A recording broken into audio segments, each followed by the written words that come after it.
Hey guys, today we're going to change it up a little bit. We're not going to talk about a whole bunch of numbers, but we will talk about the emotional side of debt that no one talks about. When I say no one, no one wants to talk about it. I got a couple talking points here just because I wanted to make sure like I wrote out all of my thoughts because I've been on this journey for a very long time. And I feel so many different things, but when we talk about debt, we're not just talking about the bills, okay? We're not just talking about oh, I need to pay the bills today. It's literally always in your head. The time you wake up, the time you go to bed, every time you swipe your card, every time someone asks you to go hang out somewhere, you are in your mind like, can I go? I need to pay this debt. I need to do this. But the reason I'm talking about this is because I've always been guilty about my debt for years. And just for context, I'm in my mid 30s. So it ain't been a whole bunch of time, but it's been long enough. But I've always felt guilty. I've always felt shame. I've always been embarrassed. But I had a conversation with my mom a couple weeks ago, and our family has gone through a lot within the last month, 6 or 7 weeks, let's just say. Like, we've lost people, we've had some tragedies when it comes to destruction of a house. Like, it's just so much stuff that's going on. So, my mom was here, and we were having a conversation about just life and debt and all the things. And I was like, I told my mom, I was like, I just feel so ashamed, about what I have, like the debt that I have.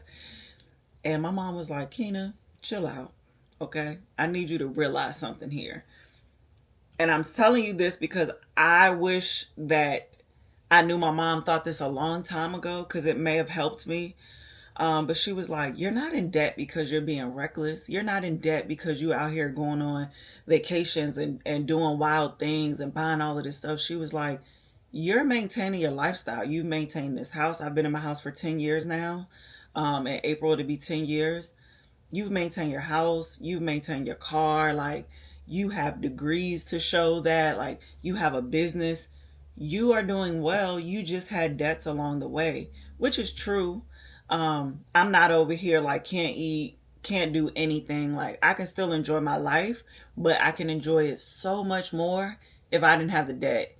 I tried to record it in my very first debt video to tell you how much I pay in credit cards every month, but I'll just give you a good range. It rounds up to about $1,700 a month. Do you know what I could do with $1,700 a month?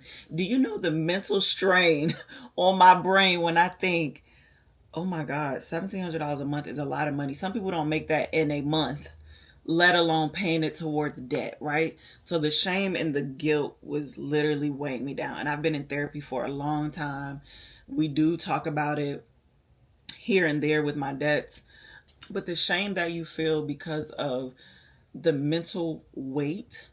Um, when I was single, I would literally think about my debt all the time. Like, how long is it gonna take me to get out of this? How long is it gonna do this?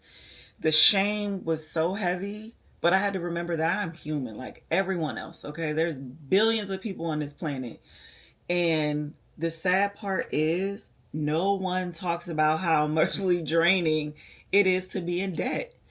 I mean, think about $1,700. What can you do with the extra? I mean, not 17,000, 1,700, 1,700. What can you do with that money every single month? I can max out my Roth IRA. I can take my mom on a vacation. I can do things with my nephews and my niece. I can do so much more in life. I don't want more things. I don't want more sneakers. I don't want more shoes. I don't want more clothes. I want experiences. I want to live my life to the fullest. And I feel like, and I know that I cannot do that if I have this debt. So that's the first thing is like letting go of the shame, letting go of the guilt. I'm so grateful that my mom, explained it to me the way that she did because I could hear it from other people, but hearing it from your mama is a little bit different. You know what I'm saying? Like, I am one of those people, yes, I'm grown, but I love to talk to my mama. I love for her to tell me different things. Um, and then you feel like you're hiding your debt from your friends and your family because you're ashamed. You don't want to talk about it. You don't want to tell her, girl, I can't go out because I just dropped 350 on this credit card payment. That is shameful. They're like, well, what did you put on a credit card? Get out of the shame, get out of the guilt, because you have to work past the fear. You have to work past what's holding you back to do what you need to do. Like I said in my first debt-free journey video, I've been wanting to shoot finance content, personal finance content for so long, but I was ashamed. I was like, who's going to listen to me with all this credit card debt? Who's going to listen to me? I got student loans. But when I think about it, I'm like, girl, you maintain this house by yourself. Okay. You do what you have to do. You help your family. You help other people who are in need. Like, what are you spending the money on? And I'm not shooting nobody in the foot if they did spend the money on materialistic things. Do what you do. But if you want to be out of debt and you want to get it together, you have to reel back in those material purchases and put your money elsewhere. Another thing we have to stop doing is comparing ourselves to other people. We see people with the new cars and the new clothes, and girl, did you see she got on the new Chanel and Gucci and whatever else it may be? You don't know how they got that, right? You don't know how they got their shoes, and how they got it is not your business anyway. But we just have to stop comparing ourselves and thinking that people are more ahead of us. Like, you know how the old folks say, stay in your lane? Stay in your lane, okay? Stay in what you got going on. Now, if for some reason the debt conversations do come up with your friends or your family, you can do the same thing I'm doing here on YouTube. You don't have to give them numbers. You can give them ranges. You can give them scenarios. You can paint the boundaries that you want. And y'all, I'm not what is it called? I'm not a mental health professional, but I'm saying, like, you don't have to share everything. You can have boundaries, but if you feel alone and ashamed, I feel you, but you got to let go of, we have to let go of thinking that people are so much more ahead of us, because you have no idea what's going on with people's finances. Just saying. Here's another thing I've experienced is, at times I felt like I was missing out on things, and I thought that people had so much more than what I had. And they may have, and that's not my business. Your life is on track of where it needs to be. Something else that isn't talked about often is how people feel like they feel left behind. I've had friends tell me, like, well, girl, you bought your house a long time ago and you did this. Like I mentioned in my earlier video, I climbed the ladder very early at my job. So I hit my desired income, my goal, way before 30. And so it looked different for me. But everyone feels left behind in a certain area in their life. At one point, I was like, dang, I'm the only friend who's not married. I don't have kids. I don't have this. I don't have that. But we all have something that somebody else is working towards. And we have to get out of that mindset of, I feel left behind. Comparison is the thief of joy. It says that in the Bible. I will find the Bible verse and put it here. But we have to stop comparing ourselves. Whatever you go through is totally different than what other people go through. Your triggers, your trauma, your spending habits, everything is a little bit different. But hone in on yourself and figure out what you need to do for yourself. The last thing I want to talk about is the loneliness, okay? The loneliness when you are paying off debt. I remember the first book that I bought for finance. I wouldn't say it was my first finance book, but the first book that like blew my mind. And well, I'll take that back. I remember the first book. It was Dave Ramsey, and I got it from the Goodwill.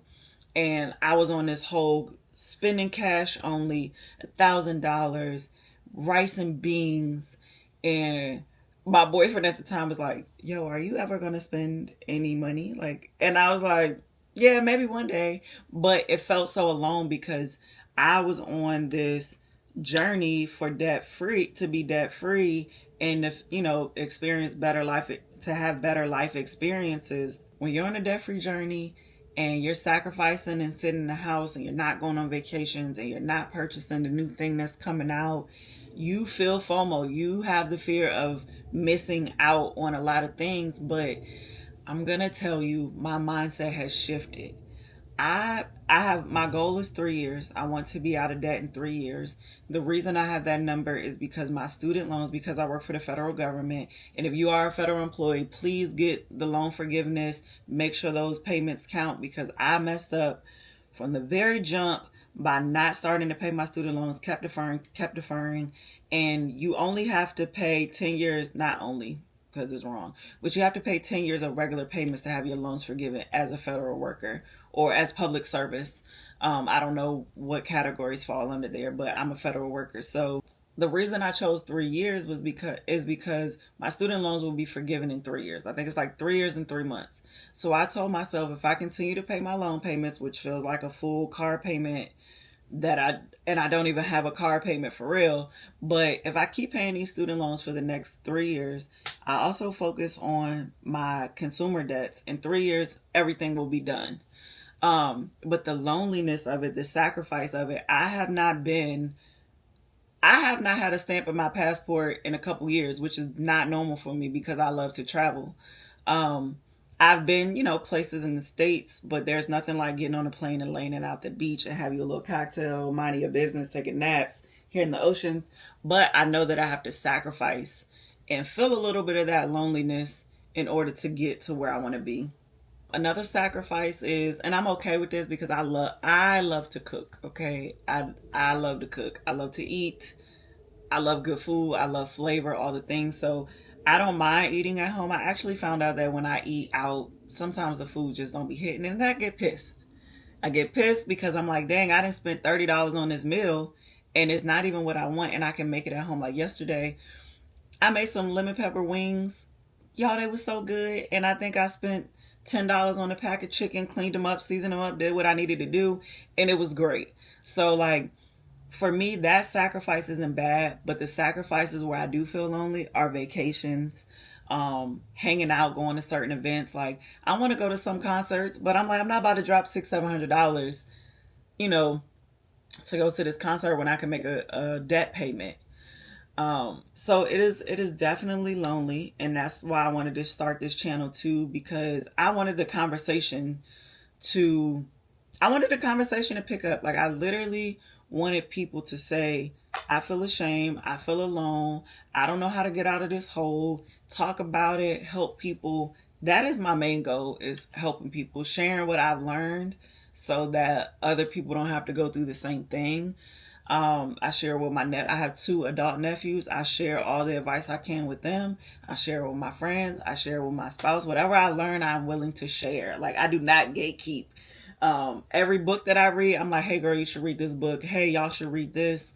So it is lonely because you feel like you're missing out on so much, but the prize at the end, once that debt is paid off, that loneliness will be long forgotten and you will experience so much more. One last point I want to make is when you need support and you need help because you don't know, I've realized that a lot of people don't know a lot about personal finance. They are getting paid. They're not paying all of their bills on their payment, on their payday. They're waiting to the due. Like people don't know everything about finance, right? So when you need help and you need support and you don't know how to figure it out, there are tons of resources now. Like you got YouTube, TikTok, Google, Instagram, Pinterest, all of these platforms where you can research it, but you're scared to ask somebody for support. You're scared. The next point I want to talk about is emotional spending. I think everyone probably has this: emotional spending and emotional eating. I'm gonna put those two together depending on how you're spending the money on the food. But we get in a little frenzy. We have the lightest inconvenience and we are ready to go shop. We are ready to go, girl, you want to go to happy hour and get drinks? Like you have to find another coping mechanism. For me, I love to read. So girl, I'm grabbing a Kindle. I'm reading the craziest book I've ever read in my life, but it's keeping me occupied. I'm no longer emotional spending. I will cook in the house, but that's pretty much it. Like you have to find another healthy coping mechanism, whatever that is for you, whatever that looks like. I can't tell you what it looks like for you. We're all different, but try things out. Like, meditate, learn how to cook something in the house. Me, I know today I am making some cinnamon, what is it called? Cinnamon roll pull apart bread. I will insert the TikTok, but yes, I'm making that today. So, find something else to do besides going to emotionally spend money and shop and going to TJ Maxx and Home Goods. I have so much stuff in my house from just shopping that I don't need, and I cannot wait to purge and get it out of here. Um, so yeah, emotional spending, try to control that as much as possible. Emotional eating when it comes to going out with your girls, going to happy hour. But if you do go out, you can put yourself on a budget. Like put that as a line item somewhere to say upcoming. I asked my homegirls to go to happy hour on Thursday. I need to make sure I at least have 30 or 40 bucks to go out to eat with them. The next thing I'm going to touch on is the grief behind the expectations we have for ourselves financially when we were younger and we may not be there now, or grieving the version of yourself that you thought you were going to be at this age and you're not. Letting go of those things, like that hits deep, okay? That hits so deep. And I said I would not share exact numbers, but I grieve a lot with what I've spent on my credit cards and what could be in my savings account, what can be. I'm pretty good at my 401k. Like I've always invested in that. So that money is sitting there and well. But just the mistakes that I've made, the hurt that I put my own self through, it's letting go of what I thought my life was going to look like at this age. Like I knew I wanted a house. I knew I wanted a car. Yes, I've accomplished those things, but I definitely expected my savings account to look different. I expected my investments to look different. And nobody talks about that. Nobody talks about how sad you may feel about your finances, how sad you may feel about your debt. Like, I don't know. I cry over my debt sometimes. I get frustrated over my debt. I get angry over my debt. I feel all the emotions, that good old circle wheel, that emotion wheel that they show you in therapy if you ever been to therapy. Every little part, that pie shape that talks about anger and frustration and all those emotions, that's me. I felt it to my core. But what I found that worked for me in this is accepting where I am now. Um, and actually stopping the bleeding. Like I should have mentioned that in a previous video, but you have to stop the bleeding. You have to stop going into debt. Okay? If it's to buy groceries for your family, you got to swipe your credit card. By all means, do what you have to do to feed your family. But if you are just, let's say you only have $100 for the next 2 weeks, then it's okay to be like, all right, I'm just going to sit in the house and eat what I have. Be creative. Find what you can find in the house. Like, I'm always creating a meal and it always turns out great. So yeah, grieving that part of where you thought you were going to be, what you thought you would have. No one talks about that. I will tell you what has helped me emotionally through this whole journey. One is not avoiding looking at the debt. Like, if you avoid looking at your credit card statements, that's going to throw you off. Like, embrace it, look at it, know the numbers. You are the CEO of your life, right? You are the person that dictates how things move. God has the ultimate plan, but you make the decisions, right? If I decide to avoid looking at my bank account, what is that going to do for me? Nothing. I am the CEO of my life. The CEO knows the numbers. They talk to their CFOs. They say, okay, these are the finance. You're the CFO too. You're all the things. Know your numbers. Know what your debt number is. Know what the interest rates are. Know what the monthly payments are. Know when is due. Like, be in control of all of that. That has helped me emotionally feel a little bit better by saying, I know the numbers.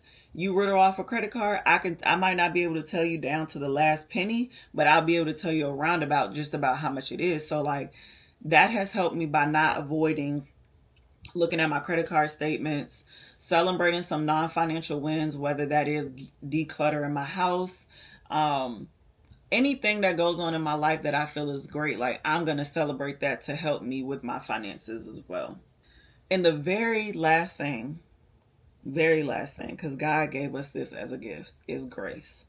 Give yourself grace.